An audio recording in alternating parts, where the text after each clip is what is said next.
परमेश्वर मददगार भेजता है। जैसा कि एस्तर की पुस्तक उसके 6 अध्याय की पहली आयत में लिखा, उस रात राजा को नींद नहीं आई, इसलिए उसकी आज्ञा से इतिहास की पुस्तक लाई गई और पढ़कर राजा को सुनाई गई। मेरे प्रियो, बाइबल में लिखा है एस्तर एक विश्वासी औरत थी और वह मोर्दके की चचेरी बहन थी और हामान को राजा ने एक ऊंची पदवी पर रखा था जो कि विश्वासी लोगों से नफरत करता था। राजा ने आज्ञा दी थी कि हामान मेरे समान है, इसलिए सब उसके सामने झुकते थे। जब हामान राजमहल से अंदर बाहर जाता था तो मोर्दके उसके सामने नहीं झुकता था। लिखा है इसी बात के कारण उसे सूली पर चढ़ाया जाना था। राजा ने अपनी अंगूठी की मोहर उस चिट्ठी पर लगा दी थी जिस पर लिखा था कि सारे यहूदियों को मरवा दिया जाए, क्योंकि वह लोग परमेश्वर पर विश्वास नहीं करते थे।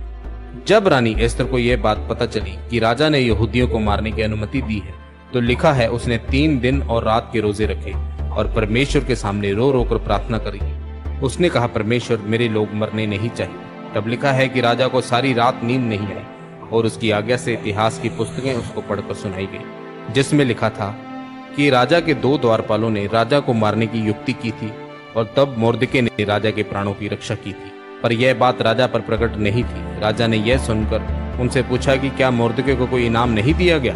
उन्होंने कहा, नहीं, उसे कोई इनाम नहीं दिया गया। तब राजा ने कहा, मोर्दके को बुलाओ।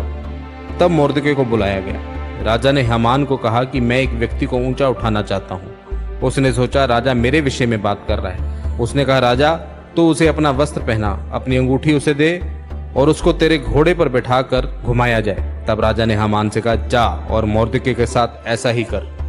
जो हामान मोर्दके को मारना चाहता था, उसने मोर्दके को पूरे राज्य में घुमाया और हामान को उसी सूली पर लटकाया गया जिसको उसने मोर्दके के लिए तैयार किया था। राजा को कब नींद नहीं आई? जब एस्तर ने रोजे रखे। उसने रो रो कर परमेश्वर से प्रार्थना की।